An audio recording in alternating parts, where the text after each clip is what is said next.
La naissance des cités-États, dont j'ai déjà parlé sur la chaîne, est un élément fondateur de la puissance des futurs empires. La Mésopotamie est le berceau de ces cités-États. Mais d'ailleurs, pourquoi ?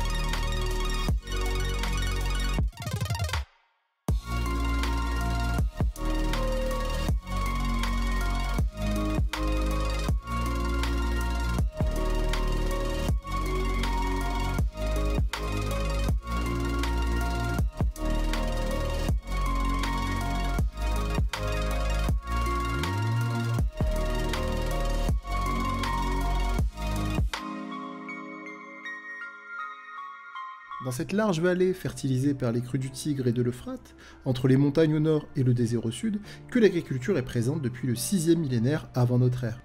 Un peuple d'origine inconnue que l'on nomme les Sumériens s'y installe dès 3500 avant Jésus-Christ dans ce que l'on appelle la basse Mésopotamie.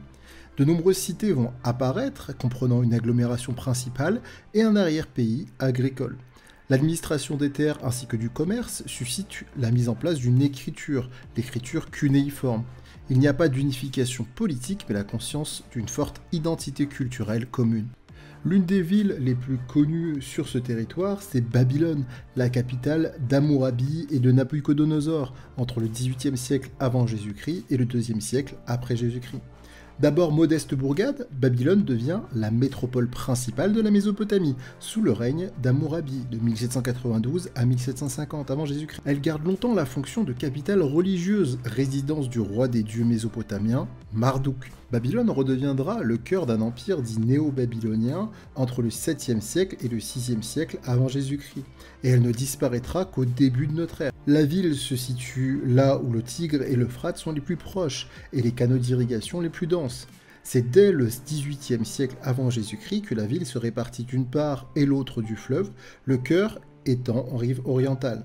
En moins 1595, Babylone sera prise et incendiée par ce que l'on nomme les Hittites, mais elle ne disparaîtra pas, elle gardera son rôle religieux, et une muraille plus petite sera érigée au XIIe siècle avant notre ère. De nombreux empires vont être mis en place entre le 2e millénaire et 538 avant Jésus-Christ. Dès le 23e siècle jusqu'au 6e siècle avant notre ère, alternent vastes empires et périodes de fragmentation géopolitique. Le premier grand empire est celui d'Akkad, fondé par Sargon, entre 2334 et 2279 avant Jésus-Christ. Cet empire unifiera toute la Mésopotamie avec le petit-fils d'Akkad, un certain Naram-Sin, qui régnera de 2254 à 2218 avant Jésus-Christ. Du 21e au 18e siècle avant notre ère, cet empire et cette Mésopotamie est de nouveau fragmentée en principautés. Puis un second empire va s'ériger à partir de Babylone, porté à son apogée par un certain Hammurabi, entre 1792 et 1750, celui dont j'ai parlé juste avant. Cependant, la prise de la ville par les Hittites, en moins 1595, inaugure une longue période de fragmentation marquée par des interventions égyptiennes et hittites. C'est au début du 1er millénaire avant notre ère que l'empire assyrien s'affirme, porté à son apogée par Assurbanipal, entre 668 et 627 avant Jésus-Christ. En 612, les Babyloniens redevenus indépendants s'emparent de la capitale assyrienne, qui s'appelle Ninive, et Nabuchodonosor II, entre 605 et 562 avant Jésus-Christ, retrouve les mêmes limites impériales, celles du croissant fertile. Il ravagera le royaume de Judée et déportera une grande partie de sa population. Entre moins 539, une nouvelle puissance plus orientale, la Perse, conquiert Babylone, et la Mésopotamie indépendante disparaît.